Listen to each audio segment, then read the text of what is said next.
Hey folks, Matt here from the Cineshow Podcast. Unfortunately, Jamie can't be with us for this one, but I have just returned from our local wonderful cinema and seen Jackass Best and Last, and here is what I thought.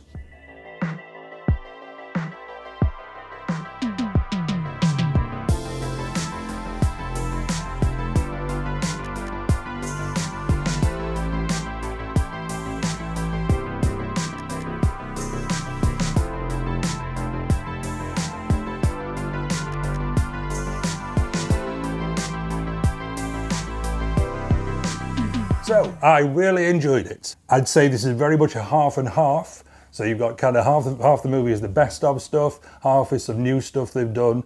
Almost like a Jackass documentary and a Jackass movie kind of rolled into one. Really strong intro scene, if you remember the intro scenes of the previous movies, really strong intro scene. Great clip at the very beginning before that, which is something that they couldn't show before on the TV show, and you'll see why, which is actually quite tense, kind of like a Russian roulette type thing. The new stuff, standout moments are probably very, very unpleasant game of Twister, and also the marionettes is a pretty good stunt. There's a robot added this time, which you'll have probably seen in the trailer. If you have seen the stuff before, but you've never seen Poo Cocktail Supreme on a giant cinema screen, then that's worth watching.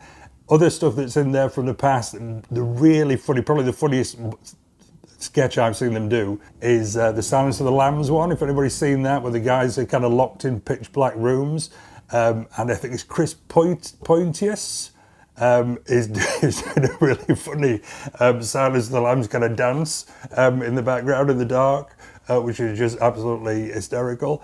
Probably laugh more at this than I have at any comedy film in the last kind of 10 years. There's a little touch on kind of emotion at the end when Johnny Knoxville's being asked if there'll ever be another film. And I was then hoping for kind of big set piece, which there is a very big set piece, but I thought it could have been a little bit better. And then through the titles, all through the end, you've got kind of more best of clips. There's also some nice kind of chatting about the stunts and stuff, and about the old times and how they used to do things. Even at one point where it was a lot of kind of raw, and they just say, we'd be sat around bored and we'll say, would somebody go and grab some super glue and let's see what we can do with that. There's the really funny Brad Pitt kidnapping kind of sketch in there as well.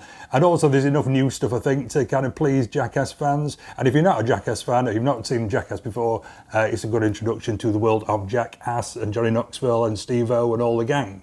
So that's my review. Catch us again doing other reviews. See you later, guys.